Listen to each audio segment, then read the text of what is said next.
That's annoying.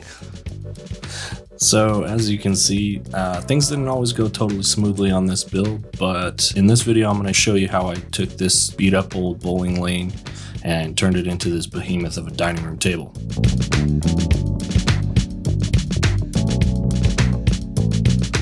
So at this point I have about a 12-foot section of bowling lane. This is exactly the condition it was in when we pulled it out of the building it came from. And at this point, this is really just a demo phase. I'm just trying to get basically everything off of the underside here that isn't wood.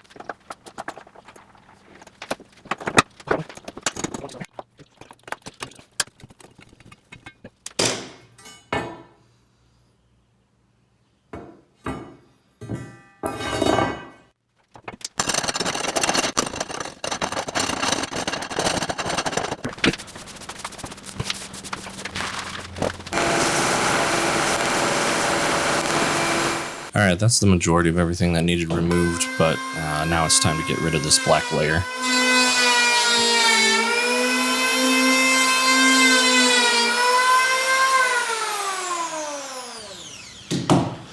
Okay, that's gonna make a mess. Okay, this thing is still gonna make a mess, but I've rigged up this little plate thing that's just gonna deflect the chips down so that they don't shoot all the way over and hit the wall and fill all my tool holders and all the lower French cleats. I tested it out with just having them clamped on, and it does definitely make a difference. It slows the chips down enough to either end up just staying on the table or just fall to the floor instead of shooting all the way over and hitting the wall. Okay. I never did figure out what this layer of black stuff actually was. On camera it just kind of looks like paint, but it was actually kind of tar-like. It really wore off on your hands. That's obviously why it had to go. That way it didn't rub off on your knees or your pants or whatever when you're sitting at the table.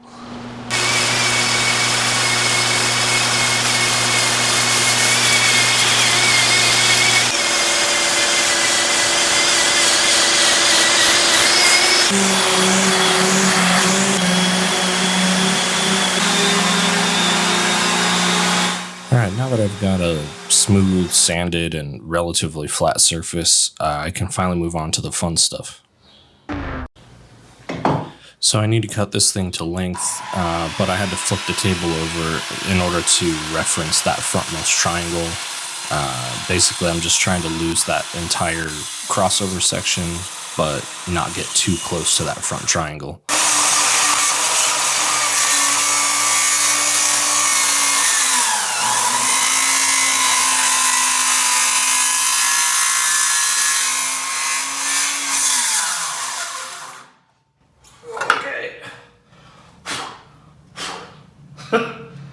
There's some fire.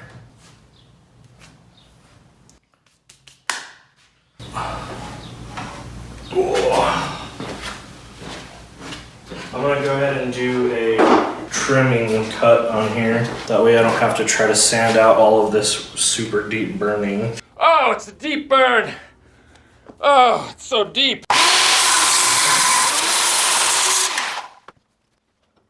So I plan on adding new side pieces to all four sides, but to do that I need to square up and trim up the existing sides. And before I did that I had to remove approximately 1.2 million nails.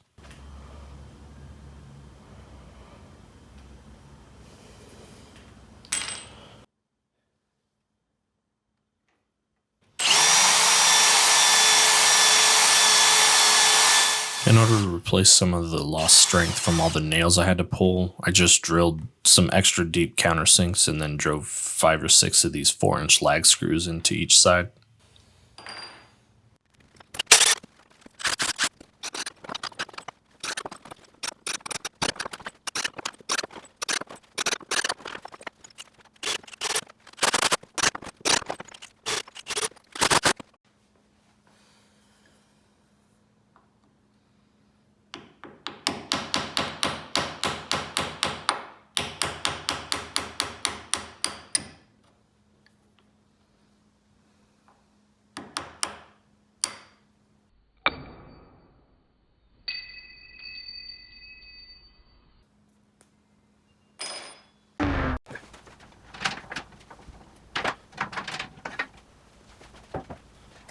So at this point, I'm as sure as I can be that I've gotten all the metal out of the sides, and so I'm setting up for that long trimming cut.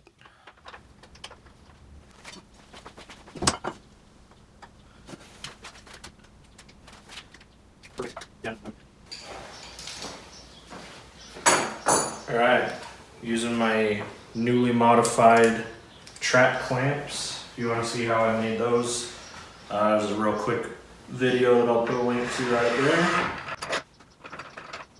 Beautiful.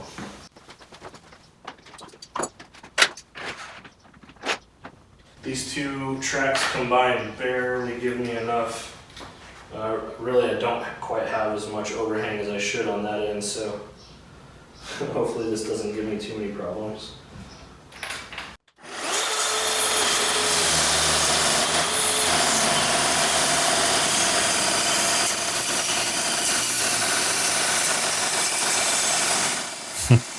Yeah, even though I was pretty sure of my math, it's still a little bit nerve-wracking to knowingly run your blade that close to big old screws like that.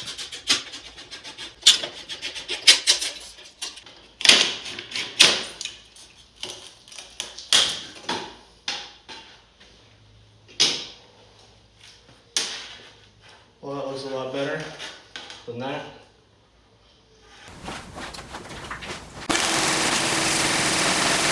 And since the track saw couldn't quite get the full depth in one pass, I got the table flipped back over, flush trimmed that last little bit off, and now I can finally get set up to cut the channels for the stabilizer bars that I'm going to install next.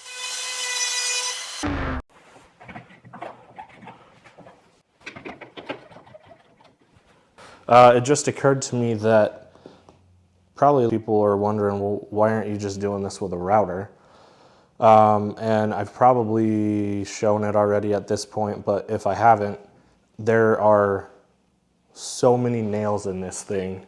You know, I'm only really very confident doing it with this tool with the demo blade in it, because I'm bound to run into a nail probably on each one of these cuts. And I definitely would not want to run into a nail, especially these nails. They're like hardened steel, spiral.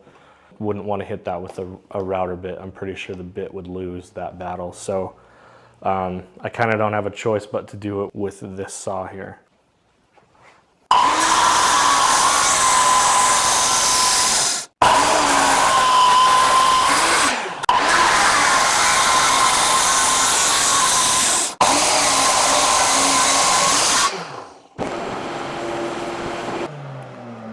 All right, let's see how we did. Looks pretty good. So I decided to actually go ahead and just cut a whole bunch of shims. These are 1/16 of an inch. So that way I really only have to set these up one time to whatever the outside dimension is, and then just kind of work my way in. Hopefully 3 does it, but if it's a little bit too tight, then we'll just go one more.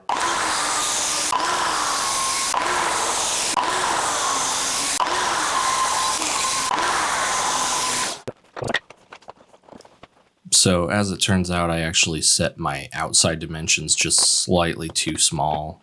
So I'm just using those blocks as reference points to mark where that straight edge started. That way I can insert a shim, scoot it over just by the distance of that shim, and then reset the straight edge. And that way I can actually work that line out instead of in.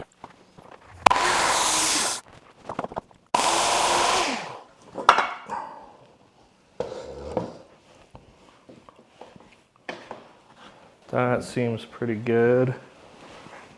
All right, so I'm not gonna probably bother filming this third one because it's not really any different, but I did just want to point out the one thing that I've done differently from the other side, and that's just to use the actual piece itself, which I should have done in the first place, and add a little shim.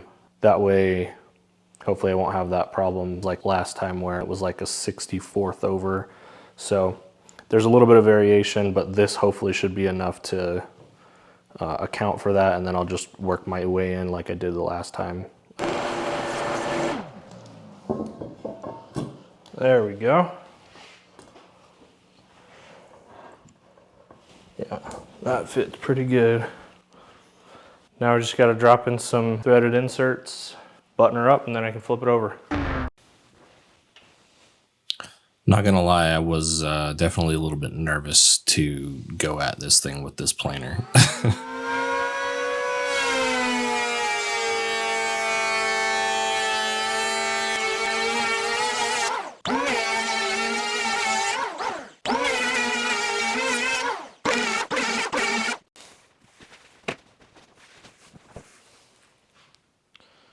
Oh, so much static. It's like jumping out. Can you see that? Ugh. Okay. I don't want that going all the way across the shop.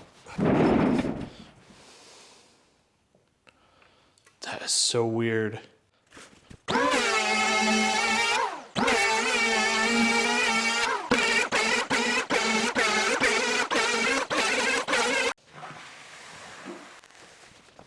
Oh.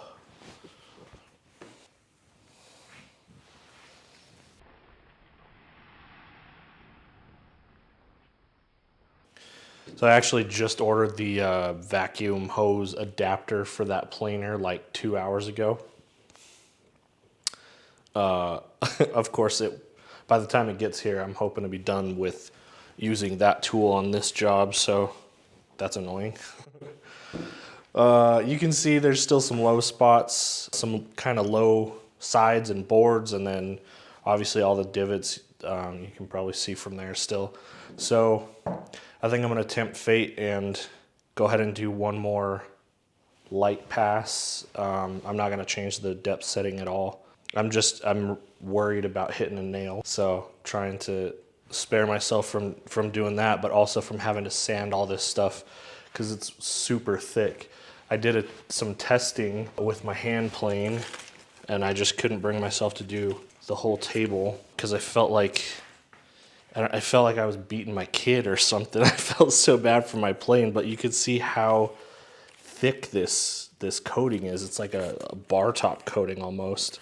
So I'm glad to be getting it off with the planer instead of trying to sand through it, because that would have been a chore.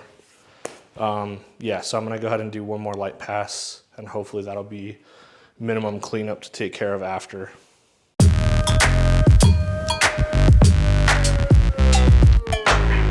I was just looking over at my offcut pile over there, and I thought that was a really good example of why I'm so worried about hitting a nail.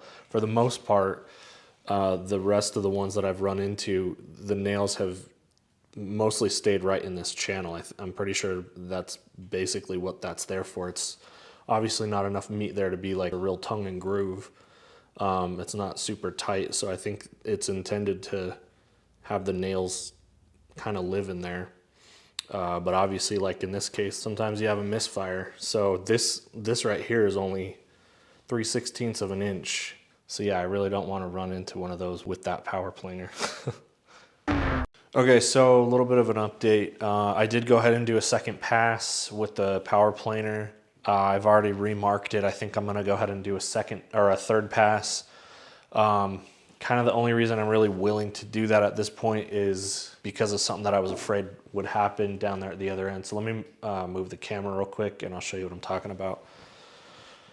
So as you can see, I hit the bottom of this inlay, and if I'm gonna do another pass, I'm probably likely to hit another, the bottom of maybe another one of these.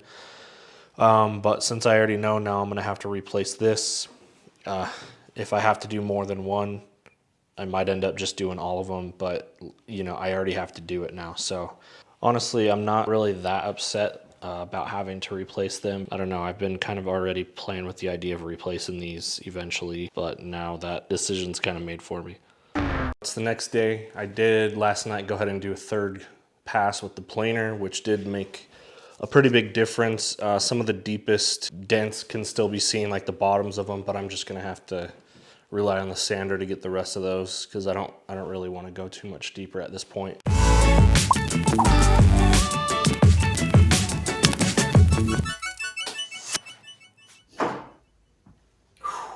That job sucks.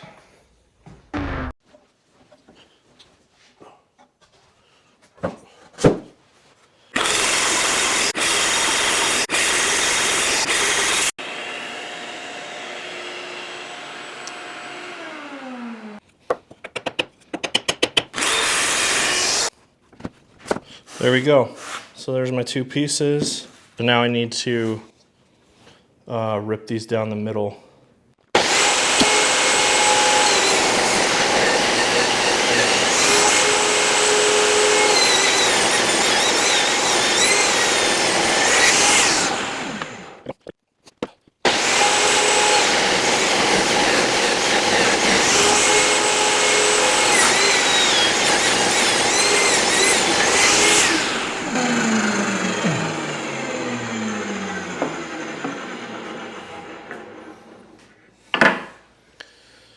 Man. I don't know if you can see that, but holy cow.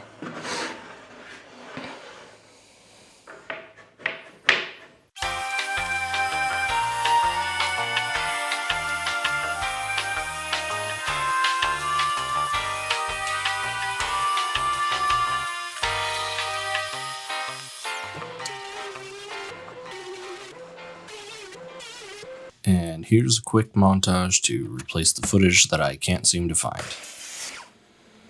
Yeah. Those side pieces are obviously installed already. I don't know if I forgot to hit record or if I actually lost the clips, but we're all just going to have to pretend that you saw me install them.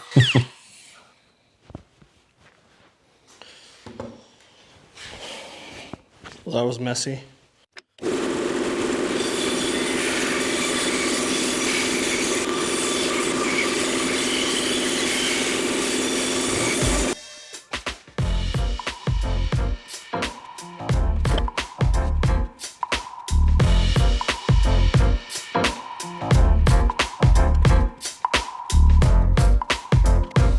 Wish I could do it that fast in real life.